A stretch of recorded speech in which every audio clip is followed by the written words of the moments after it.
Hello, good evening, good afternoon, everyone. Welcome to Technical Writing. And I was thinking of what is our last discussion, but I think we are down with the different letters. So I actually I actually forgot if what is our lesson for this. But anyways, I think we're in the different types of lessons. Well, lessons rather, letters. Letters, you've already tried making letters when you were in elementary, I hope. And you have already started writing personal letters. And maybe until now, some of you are writing their letters. Letters feel, sabi nga ni John Donne, more than kisses, letters mingle souls. I remember back then I was actually reading the letters of my mom to my dad back then kasi my mom and dad is in a long distance relationship before, and the exchange of letters is really kind of warm, and you'll feel that the personal letters are it's like you're narrating a story of your what happened sometimes for a whole month, and you are telling it to the person that you love or maybe your friend. And then sometimes we greet each other, we give postcards, we gift each other with greeting cards, and so on and so on. So it's really nice to have letters. And I already asked you before to make one when you were in third year, first semester. You have received letters from uh, a pen pal. And I know that some of you really felt that they have the connection with the pen pals. So just imagine if you will be having someone who you love the most and you're writing letters. Nowadays kasi usually sabihin ng mga lalaki na we don't write letters anymore kasi it's baduy because pwede namang mag-chat. And now, typically, ginagawa lang, ay kaya most of us, they haven't received any love letters na. But in technical writing, we have two letters that we would like to use. One is the personal letter, and the second one is business letter. So for personal letters, despite the numerous changes on how people communicate, traditional letter writing remains the best way to communicate among persons. There are two basic kinds of letter. Ito na si personal and business letters. So they differ from each other because ano? Sige. They differ with each other because they differ in nature, in purpose, scope, structure, formality, size, and of course the language. Because personal letter is usually for family and your friends, and you don't talk so formally, and there's no I could say there's no format for personal letters. You just write the letters spot on. Whatever you want. Creative, it doesn't matter. Because you know that you'll be sending it to the person that you love. So, kumbaga, you have a heart with this person. An example of that before, typically have a birthday. For your age, maybe monthsary, anniversary. I still give letters sometimes to Miko. And ano ba ako? I don't know if I have given a letter before. Sige nga, I'll check. Wait lang. I think this is sige, I'll be sharing you my letter. So, with Sir Miko. And I made this. Pero hindi siya writing. Hindi ko siya sinulat na, as in, typically na sinulat talaga. Wait, sorry, ang daming lessons. But I'll be sharing you my letter with him. Wala naman dyang SVG. Okay, ito. Oh, this one. I think this is this one. Nakikita ba siya? Okay, so nakikita naman siya. And I asked my student to print this one. So, Miko-san, this is my letter. So, supposedly, pag meron tayong business letter, it should be the, Dear Michael-san. Hindi. So, ito. Ah, so, glimpse na lang. So, December 31, 2023. I just want him to know that I've written this letter a month, almost a month before our anniversary last 2024. So I won't give you a long message this new year, for I was spending my New Year's greeting to our anniversary 20 days before. So our story began with a very normal thing, no? It's not cute, it's like we're just co-workers. But Nico, let me tell you this. Madami akong what if sa buhay ko bago ka dumating. Madami akong iyak, self-doubt, and all sa buhay ko bago ka dumating. Lahat ng yun nasagot nung nandyan ka. Nung andyan ka na sa buhay ko. Lahat ng tanong nasagot. Dati ang niisip ko lang sana, ngayon hindi. Nakikita kita, nakikita ko na hindi mo kinaya magaling. Nakikita kita na hindi mo ko kaya mag-isa. Na ayaw mong matulog ako na may iniisip, nakikita kita, blah, blah, blah, blah. And so on. So, Miko, you're always there. Kasi wala kaming tawagan. So, that is how you end the letter. So, it doesn't matter if and when. So, baka naman i-my day.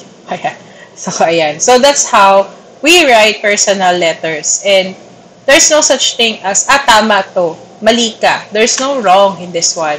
But it's nice to write your date when you wrote the letter. Parang, it's a significance na, ang tagal niya nung sinulat tong letter na to.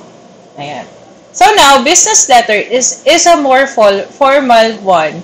Because when you write business letters, it's supposedly you'll be giving this one to someone who is inside an office. So this is a transactional basis, or sometimes it's formal because you'll be giving this to someone higher than you, or maybe not higher, but you would like to communicate with this person.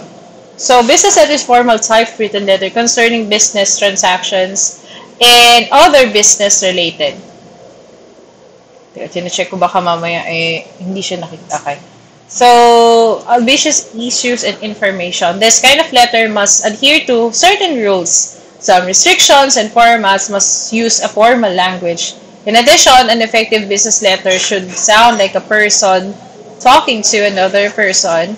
So, an example of this application letter, who is interested in a vacant job, so gusto mong mag-apply. Some of you, you've already written down that one, and you have sent that to me. You have given that to me already. So, final business letter is commonly written in 8.5, 8.5 to 8.5 by 11. So, short letter.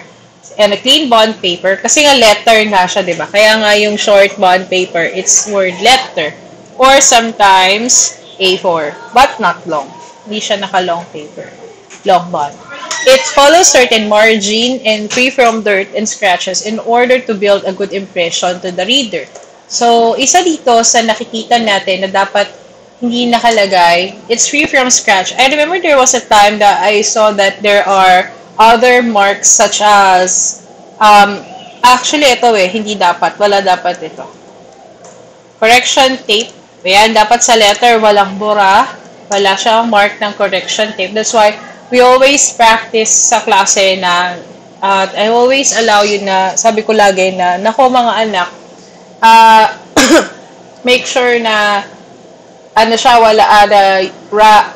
no erasures. Kasi, in letters, especially for this one, hindi pwedeng kino-correction tape, even the date. So, kung pwedeng i-reprint, reprint mo na. So, of course, hindi siya dapat, it's very clean, and in addition to that, no folds. No folds siya. Wala siyang folds. Or, if ever you will fold it, there's a certain way of folding things. Hindi siya yung fold na tatlo-tatlo na magiging apat. No. It's a no. No. Hindi siya dapat apat. Kailangan at least tatlo.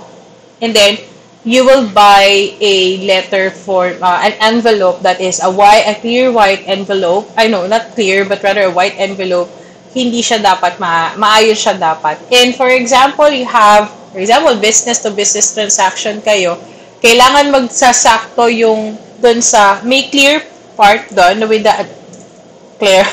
Okay, may mga clear part doon na may makikita kayo doon na clear part na sakto si date and the name. So, doon lang. O kaya, kung hindi man ganon, you'll be writing the address of that. So, when we compare the personal versus business letters, so there are 11 comparisons. One is the nature. Commercial letter is impersonal and universal in nature. Personal letter is fully personal in nature. So, fully personal siya because, number one, the nature of that is the address. Kanino mo siya ina-address? Meron ba addressee? Okay, so, meron ba? May addressee ba tayo? Ayun, may addressee tayo. Sino ba yung papatungkulan mo niyan? So, for the business letters, again, offices. Pero dito sa atin, sa personal letter, it's usually our family friend or someone we already know.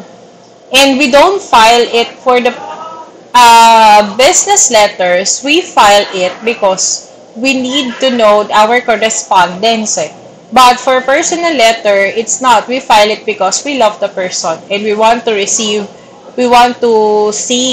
parang we're very kinikilig pa that we have received one. Purpose natin is exchanging various business-related issues and information.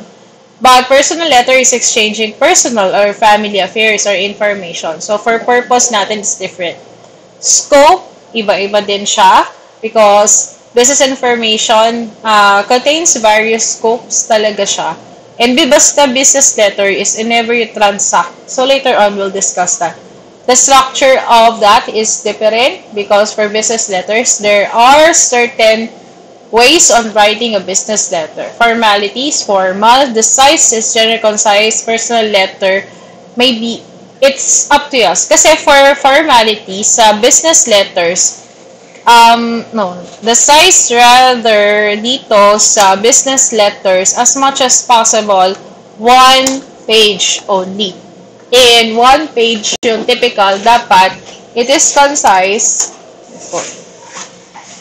Okay, so wait a moment.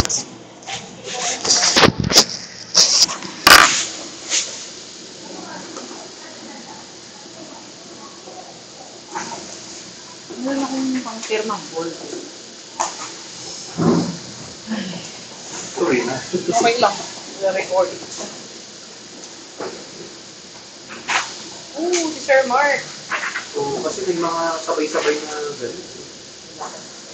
Tapos 2021 may training ako sa news.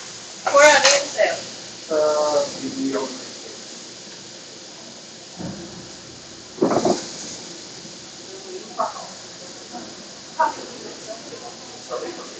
Kaya pag ano, diba, sabi ko, kailangan. Pero nilagay naman lahat mag kumbaga, o emergency. Dalagay ko. Thank you po. Ingat ka sa iyong mahabang mahabang day. Okay, so medyo kinukuha tayo ni Lord dito. Sorry for that. So now, typically 1 page lang kasi si formal letter. As much as possible, magpapadami lang is the attachment. So typically kasi yan, we don't like it na too long because that's why I have observed that sometimes we use bold letters so that when we give it to the office, they could observe, okay, ano ba kailangan? Ito, this is what they need. Okay, so that's what we do. But for personal letters, it feels that everything is important. But before, kinikilo kasi yung letter. So, for example, malaki yung letter kasi tinitimbang siya talaga before sa personal, dadalhin mo siya doon. Iba yung presyo niya, the more na madami. So, hindi siya per envelope, siya, tinitimbang. I tried that before, sabi ko nung sa lola ko, I think. And, pinadala ko siya, iba yung prices niya. I also bought stamps for that. And it kind of nice, kind of feel nice. Kaya lang ngayon talaga wala na akong correspondence. So the types of business letter can be categorized differently, and personal letters cannot be categorized. Salutations, a business salutation can be sir, dear Mr. and Miss. So, avoid ma'am. Ayan. Avoid that. Avoid ma'am. Kasi yung ma'am, usually, we use that ma'am is and sir. Pero meron ditong sir, diba? So, avoid ma'am kasi it's very informal siya. Most of the time, it should be miss. So, if you don't know if it is it married or not, you still use miss. Miss is generally okay. So, yan, miss. And sometimes, if you don't know if if you think this person doesn't want, kumbaga parang as in, wala ka talagang mali. So, sometimes you use this one, Miss X. Ayan, kaya Mr. X. Okay, MX. So, MX, I've already received a letter na may naka-MX kasi dahil nga tayo sa gender neutral tayo, kailangan parang we don't assume. So, languages for business letters should be easy and simple. Personal letters may be easy, poetic, emotional, kahit nga mag-essay ka dyan, it doesn't matter. So, the copy business letter of CopyBiz should always be preserved. Personal letters may not be preserved depending on your relationship with the person that you have. Next method, business letter use direct and persuasive method. Personal letter uses only one direct method. And by the way, be careful with the salutation. Kasi balik tayo sa salutation. Kasi, there are other people na they don't want, for example, they are doctor. Ayan, mga doctor sila. They don't want you to call them Mr. Miss. May mga iba kasi na ganon. They're very sensitive na, doktor ako. Bakit hindi mo ko tinatawag? Ang haba-haba ng pinag-aralan ko, tapos hindi mo ko tatawagin doktor. So, be careful with that. And, we don't use doktora for academics. So, the doctor lang tayo. So, PhD, EDD, ganyan yan. And so on, yung mga ibang doctor. So, DBA, so yan, yung mga yan. Doctor lang siya. And when we write down this one, for example, ako, for example, si Dean. So, usually dapat, kaya lang hindi na kasi siya nasusunod, but, si Dean, pag kunwari, naka-address sa kanya yung letter sa address. So, Marita, R. Parobrob, yeah, para ganyan, comma, PhD, Campus, Dean, kung ano man yung tawag sa kanya. And, for those na, sa third year student in a cooperating school, yung mga principal, minsan, okay lang naman na nakalagay principal, but if you know what principal sila, pakilagay. Kasi minsan sensitive din sila sa principal 3 ako, but hindi nakalagay tong 3. So, para wala tayong issue. And then, Bulsu, Bulacan State University, Meneses Campus. Kailangan din, itong tatlong to, hindi siya masyadong mahaba. So, for example, this one, masyado siyang, kunwari mahaba yung Meneses Campus natin, masyadong lalagpas. Pwede siya sa next page. Pwedeng ganyan. Sometimes, we also italicize. So, capital letters na to, naka-bold pa. Tapos, dito, naka-italicize siya na nakaganyan. So, typically, yan yung sa sinusunod natin. Tapos, when we start, dear, so, dear, capital letters, bold, Dr. Parobrob. Tapos, semicolon siya. Hindi siya, it's not like this one. Kasi business letter tayo. Naka-block, ako kasi sa Bulso talaga. Naka-block type tayo, which later on you will see. So, ganyan na yan. Yan yung start ng letter natin. Okay? So, now, the technique in writing business letters. To make your letters effective in terms of today's business world, you should understand and make use of 4 basic psychological techniques. Now, this is for Mager and Mager 1968. So, right from you attitude, every person is interested primarily in himself, thus responds to a letter from his point of view. To test the effectiveness of your letter on this point, count the number of I's and U's in the letter and compare them. A good letter must have more U's and minimum of I's. So, kasi nga, usually for business letters, it's not you who will demand it. You are asking for there. Kaya we are asking for your help. So, parang, huy, tulungan po kami. So, sila yung mas nakakataas. But let's compare and contrast for I. I was happy to hear my letter of January 5th provided sufficient information and the completion of order for us. Versus, thank you for your assurance that you had sufficient information for the completion. So, you can see, kapag naka-you ka, or in that person, parang you're very thankful for them. Di ba, minsan iisip natin na, ma'am, ang gara po, no, pag po, minsan iniisip kasi natin na, ayoko po mag-English kasi po, ang nangyayari po pag English, baka maka-offend. Diba? May mga ganun bagay tayo. But, actually, hindi siya nakaka-offend. Eh. Parang, ang ano natin sa kanya is, instead of being magaling ako, I notice. Parang ganun. Let's make it in a different level na, allow them na, kayo nakita nyo, thank you po, salamat po sa inyo, purong sa kanila pagpapapuri. So, accentuate the positive. Even a letter has to say no, can be written from a positive POV. Make it absolute, you'll never start and end your letter with a negative. So, whenever possible, avoid words and negative connotations such as argument, careless complaint. So, positive siya, tingnan nyo to. Thank you for your order. The merchant will go out to you as soon as possible. So, ganyan. Kesa naman daw sa, we regret to inform you that we will not be able to ship your order until. So, dito sa positive side na to. Pero typically, kapag ginagawa natin to, kapag tayo yung higher authority, ay tayo nakikiusap. Kumbaga parang, depende kasi siya sa purpose ng ano eh. Pero pag ito kasing negative, pero mas most of the time, ito yung positive ginagamit natin. Kahit nga kunwari, hindi ka nakapasa doon sa, hindi ka napili. Hindi siya, I'm sorry, parang ganon. But it's more on positive side pa din. Next time, you will try again. So, may mga ganon siya. So, make your letter smile. A business letter should leave a pleasant impression. Get a smile into your letter, a bit your personality and atmosphere goodwill. As your sour letter, pick attitude, complaining undertones, comparable to a surely manner in your conversation.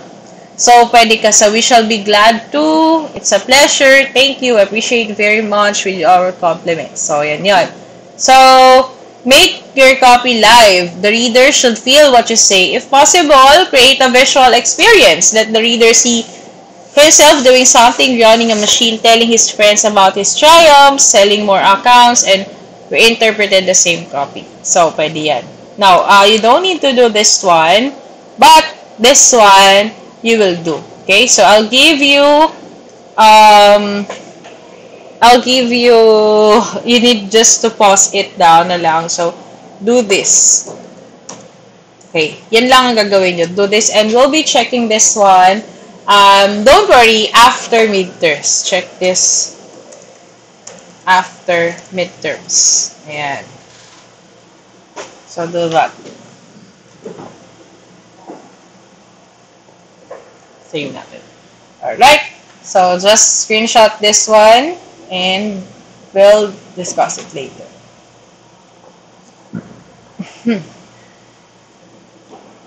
I think I have already did this PowerPoint. Meron na siya eh. Lesson 2, what are the characteristics and elements of a business letter? Sabi ni Walt Whitman, the art of art, the glory of expression, and sunshine of light of letters is simplicity. Sometimes business letters do not need to be very complicated. Although sometimes we have a certain format that we do. And for example, ako hindi ako mahigpit masyado sa letter, but when I see something wrong, as much as possible, I make sure that I correct it before signing. Kasi, for example, so imagine niyo naman, I remember, hindi ko sinign tong letter na to. So, sa pangalan ko pa lang, siya yung pangalan ko, Diane Grace. Okay, sige. Okay lang sa akin, walang Grace. Kahit mamili lang. Pero kung nakalagay ay ganito, sa sign ko ba siya? Siyempre hindi. Kasi, Kasi sabihin nung susunod na sign, ano ba naman yan? Yung period mo, ano? Hindi mo na pangalan nito, sinainan pa niya, hindi niya binabasa. So, diba? I won't. Or for example, sometimes sa letter, minsan, incorrect yung school. Spelling ng school. Ayan. Kaya sometimes, basta may mga, yung tao, the person, incorrect yung pangalan nung tao na pagsesendan talaga. Or sometimes, we're very particular with the order. Order of the signatories. Okay, so for example, how can we check the order of signatories? So first and foremost, ang nakasign doon, una, yung, of course, the writer of the letter. So kung group sila, mauuna muna po yung pinaka, kunwari, writer ka, pero group kayo, isang researcher group kayo. At lahat kayo, actually yon, pwede naman na ang nakasulat na lang is the team leader. Pero kung gusto nyo pa rin na pagpilitan na lahat kayo, so, ang mangyayari dyan is from the bottom, normal members. So, kung mangyayari dyan, pwede tayo na members, tapos team leader. Pwedeng ganyan. And then next is, sino yung kasunod na, ayun na. So, magiging hierarchy na tayo. Like, for example, dito sa atin sa TED. So, gumawa kayo ng letter, let's say, class mayor. So, since pare-pareho naman kayong third year. So, kunyari, maghihingi ng letter si Luis. So, si Luis, as the class mayor of Bulso Meneses Campus, and pwede na ganito ang maging situation. So, si Miss Advincula, si Luis, Advincula, wag na pala si Luis. Kumbaga, class mayor. Tapos, syempre, after ni class mayor, kung concerned si advisor. Kasi siya yung kasunod eh. And then, after that, pwede na tayo ng program chair. Kasi ako yung kasunod, tapos, tsaka pa lang si dean. So, ganyan dapat. And then, pero sometimes, if for example, connected siya, this is connected. Pero pag connected siya doon sa mga activities, for example, hindi lang siya for academics. Kasama dito yung may involvement si associate dean. Pwede siyang kasama dito. Ayan. So, kompleto yung signatories. Hindi pwede na mauuna si teacher and so on. So, ngayon, kapag kunwari, kunwari may lalabas tayo, may activity tayo. So, lalabas tayo niyan. After that, we'll have the chancellor. Or, minsan kasi, meron tayong vice chancellor muna. Vice chancellor, tapos chancellor. Kasi ano tayo chancellor, tapos sunod dito yung VPAA. VPAA is Vice President for Academic Affairs, tsaka hanggang Presidente. So, ngayon, yan yung magiging signatory na. Ngayon, sa atin, pag kunwari, pababayan. Ngayon, pag kunwari ang gusto nyo sa certificate, so dapat talaga hindi na pipirma si class mayor. Actually, kung kunwari buong TED, pag buong TED ang involvement, ako, associate dean, kahit wala si Asok, pwede. Ako tsaka si dean. Pero pag kasama si associate dean, kapag talagang involve yung student, depende kasi kung ano yung naka-under kay ma'am So, ganyan tayo. Now, if for example, meron pa yan Pag kunwari, faculty, kunwari, may sisend lang kayo na letter. So, kunwari, may sisend kayo ng letter, dito lang tayo sa Meneses Campus. Kunwari, may teacher kayo, si Sir Macjo. So, he doesn't need to sign, pero pwede siya sa conforme. Yan, Sir Macjo. Pero meron din pa yung kasi class mayor, so, kayo yung huling salutation, noted, Noted by advisor, program chair. Ayan. Tapos, pag kunwari, dito lang tayo, pwede tayo na noted by the advisor recommending. Ayan, pwede, program share. Tapos, si Dean ang approve by. So, merong may mga ganyan. Conforme kapag kunwari, kasi si Sir Macjo ay, kumbaga mababa siya doon sa nakasign. Meron minsan gano'n nasa posisyon din kasi. Pero pag kunwari, si Dean na yung huli. Si Dean ang niletera natin. Ayan siya, approved by Dean. So, ganyan. Pero pag kunwari, ayan, marami kasi kunwari si Dean ay pwede siyang recommending approval lang. Kunwari, aabot tayo kay Vice President, kay Chancellor. So, medyo, papasok ako sa wala na si Associate Dean. Program Chair tayo sa noted, naka-note lang ako. And then, recommending approval si Dean. Tapos, si Chancellor. Chancellor dito. Ayan. So, as you can see, iba-iba. So, ganyan yung hierarchy of position natin. Okay? So, yun. So, going back. So, I think this is already part of PowerPoint, but characteristics of business letter is completeness. The 10 C's, tandaan yan. Complete siya ng who, what, when, where, and how.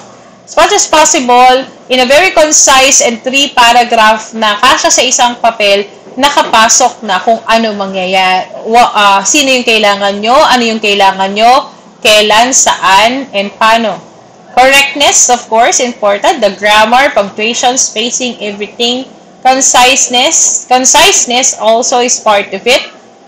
And coherence, minsan may letter na ang ganda-ganda ng structure but I cannot understand it. Clarity, concreteness, courteousness, we always need to be courteous kahit galit tayo. Always remember that. And consideration, so instead of saying we are glad, so you, more on you attitude.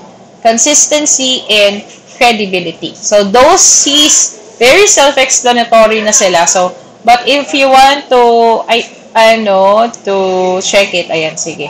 So you can read it. Kabagalan ko pala, sorry. Ayan. Completeness, correctness, conciseness. So, dadahan-dahanin natin. If you want. But I think nasa PowerPoint siya na nakalagay, nakapost naman siya sa inyo. So, just enumerate the following. At saka, on your own words, alin sa C's yan? Yung sa mga CC's. Ayan. So, now, for the elements of a business letters, because business letters is part of communication, it also follows the communication process. So, there are 3 elements that we need to understand. Of course, there should be the sender, the message, and the receiver. So, yung tatlong yan, those 3 are very important factors, elements that we need to know. So, the sender, of course, is the person who's writing it. So, everything is about the spelling. So, siya din ang knowledgeable sa basic grammar, mechanics, spelling, punctuation, and everything. So, lahat ng ito. More on grammar type si sender. And now, the message itself is also very important because communication process. So, any information, the same that tayo sa elements. And the last one is the receiver. Siyempre, si receiver naman po yung talaga nag-complete ng activity. So, now, this one, okay. This one will be part of your activity next. Basta, magkakaroon kayo ng activity nito. Don't worry. So, don't need to do this one. Binibilisan natin. Okay. So, the basic, let's have first a little break. So, stop sharing ko muna to. Baka mamaya, wala. Stop recording. So, we'll have a second part.